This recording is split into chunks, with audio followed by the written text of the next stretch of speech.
So there's this concept in black pill theory called the Gock Carousel that all women are riding on. It's kind of convoluted and stupid. Don't exactly believe in it.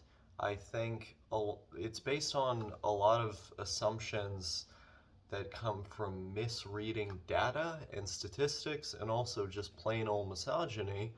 But I will tell you, there is a group or subsect of women that is riding a carousel of sorts, but it is not a cock carousel. It's a Gock carousel, that being girl cock. And all of us who are friends with trans people, especially ones who transitioned later in life, had little to no thoughts about being a girl as a child, but have now post hoc imagined experiences where maybe they could have at that age. Come on, we all know the stories if we know these people. It's extremely convoluted, extremely abstract, almost as though they're just grasping at straws to build some narrative in which they are a woman. And then, what do these people do? These people who have these very, uh, let's just say, thin narratives of themselves, what do they end up doing? Well, they end up sleeping with dozens and dozens of other trans people, and those people make up the only group that they have sex with. Their sex life is literally filled with Gock, almost as though they're riding on a carousel of Gocks. And I've looked at this for years of my life, knowing these people, being friends with these people, caring about these people. And I've just had a strange feeling about it. Something that I couldn't quite pinpoint until last night when I was cuddling with Sophia and I was falling asleep. I put it all together. I realized that there's something much deeper going on here.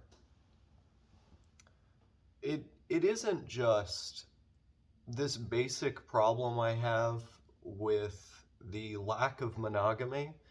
It isn't just this sense that I have that when you're having sex with so many different people all the time, you are not able to like pair bond in any meaningful sense, and you're probably just filling your life with hedonism instead of a meaningful, lasting relationship that requires effort. I mean, those are some basic critiques you could give to this behavior, and I would, in most cases, I would agree with them. But I think the reason why I've singled these people out in my mind and I've personally taken issue with them on this sort of broad level without necessarily being able to articulate it is because when you talk to these people behind closed doors, when they take away all of the ooh woo oh whoa presentation, all of the cultural artifacts of slash LGBT on 4chan or the trans subreddit, you know what I'm talking about. The profile pictures of the little brown-haired girl, the language that they speak in, the memes that they'll spew at you as a sort of coded but not so coded language. Once you remove all of that and you just talk to these people behind closed doors, they talk like straight men. They talk exactly like straight men. And I'm not saying that they are men. But is it possible that some of these people aren't actually trans women? And that they just jumped on the bandwagon, jumped on the Gock Carousel, because it was a trendy thing to do, because a lot of people were doing it? I think so, yes. And I think so because what comprises their identity, and more broadly, what comprises their presentation, how they present themselves and how they see themselves, what comprises that are all of these things taken from other people. They're not things that come internally out of, gender transition being this sort of life-affirming experience.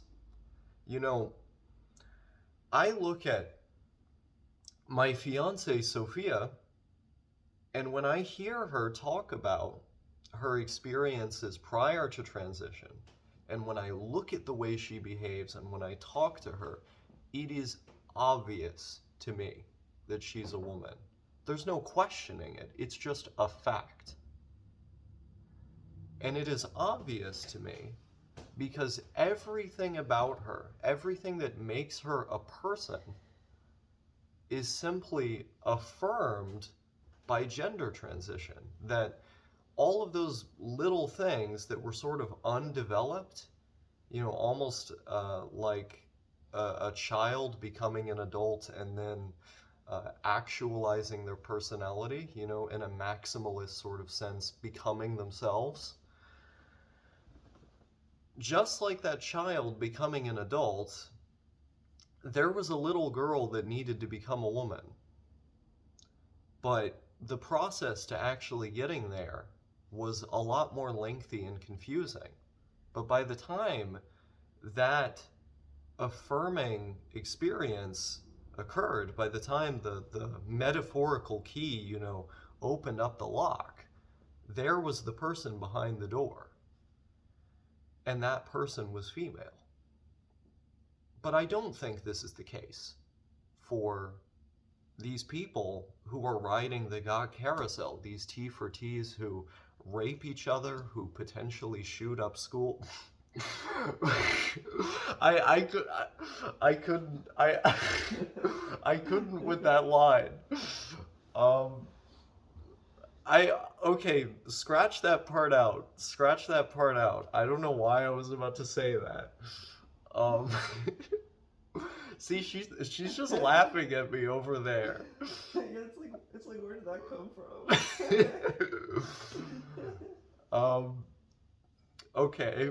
Back on topic. Yeah, back on topic. These people who rape each other. I mean, like, yeah, I mean, there's just something there. Like, I don't get this sense with them that this is their development as a person. This is their life affirming experience where they become themselves. I feel like this is them fundamentally restructuring themselves. And I don't think that's healthy. I tried to explain this very, very badly in my video Autogynophiles Always Go Insane. I don't even believe in that binary of AGP and HSTS, and I think I did a poor job of explaining this feeling I have. I mostly just wanted to shit on Princess Plunderphonics in a YouTube video and call her ugly. But I think when there is this life-saving, life-affirming care that certain people need, who have had these thoughts for their entire lives, who would simply do better in a more feminine body with, a womanly sort of presentation and self-expression. when you start giving that to like random people who maybe they like anime, maybe they're a little autistic or schizophrenic, or they have it in their heads that the idea of being a lesbian is really cool, or maybe it's like a political statement of sorts, like because everyone hates trans people on the right now it's like a virtue signal of sorts to become trans. um, because there is so much internet culture surrounding this gender identity, you might feel as though you want to participate in that by by not just consuming it, but by uh, being a trans person who can uh, repeat the cultural affectations of it, but in your own way. Um, and this is where I sort of came up with this term. I don't know if anyone has said something like this before about something else. But this is where I came up with the idea of cultural incest. Um, and what I mean when I say that is because these trans people are not having this life affirming experience where their individuality that has been developing their whole life is confirmed through gender transition, is actualized through gender transition, where instead they are denying that reality of themselves by fundamentally restructuring themselves. They then look at all of this internet culture and all of the culture of the friends that they have, or 10 girlfriends that they have, or whatever. And what they end up doing is basically copying that and then saying it back to those people for them to copy in a slightly different way again. And it's just this endless feedback loop of taking this culture that is strictly meant for trans people and maybe sometimes LGBT people and like the broader left or whatever. And they repeat it and spew it back, repeat it and spew it back. And that becomes who they are in a practical sense. And it's this cultural incest where whatever their identity was, their personality, their upbringing, their humanity, whatever that was, ends up getting subsumed by this idea of trans culture or a trans community. There should not be a trans community. There should not be a trans culture. You just are a trans person, a human being with desires, a personality, an identity, a self, individuality, who wants to love and find happiness and live their life and should be allowed to do so. Or you're someone who is turning this, what I would argue to be an immutable characteristic of people like Sophia. You're taking this and turning it into like a costume that you can wear. In the same way that I'm wearing black jeans and a Bathory shirt that has a pentagram on the back and dates of different concerts and stuff they've had, and I have long hair and dark circles under my eyes. That's a uniform. It's me telling the world what I like and sort of tangentially what I believe in, only very tangentially because I'm a Christian. But they want to take these immutable characteristics of trans people, this psychic, perhaps spiritual illness that plagues them, where they have this female or male spirit inside of the wrong body that needs to be addressed with hormone treatments and so on. They want to take that and turn it into a uniform. They want to turn it into a political identity. They want to turn it into a community. It's not a community. You either are that or you are not. And my fear is that 42%, it's going to get a hell of a lot bigger if these people keep doing what they're doing or don't detransition and just become like normal men. Because it's going to make them want to kill themselves at some point, if it hasn't already. And I know from my personal experiences with these people who are so enveloped in the culturally incestuous monoculture of trans people on the internet, who are riding the Gock Carousel. These people are miserable. And I see who they were before that sometimes, and then who they become after. They start developing the traits of borderline personality disorder. Perhaps it's partially because of puberty. I wouldn't doubt that. Perhaps it's partially because of the immense risk-taking and emotional intensity of having so many romantic partners. Partially, I wouldn't doubt that. But I think, to some extent, this is because they are denying themselves of who they are. They're looking at themselves and saying, no, all of this I knew about myself up to this point, all of this I was up to this point, I'm going to brush all of that under the rug and build this extremely thin story, this extremely thin narrative that could be knocked down in a couple seconds based on these highly abstracted key moments with massive omissions of the rest of my personal history made in order to not have any contradictions to the story.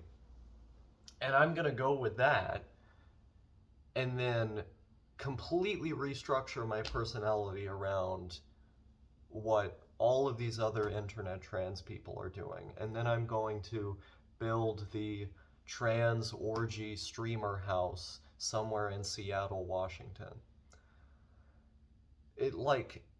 This is what happens with these people.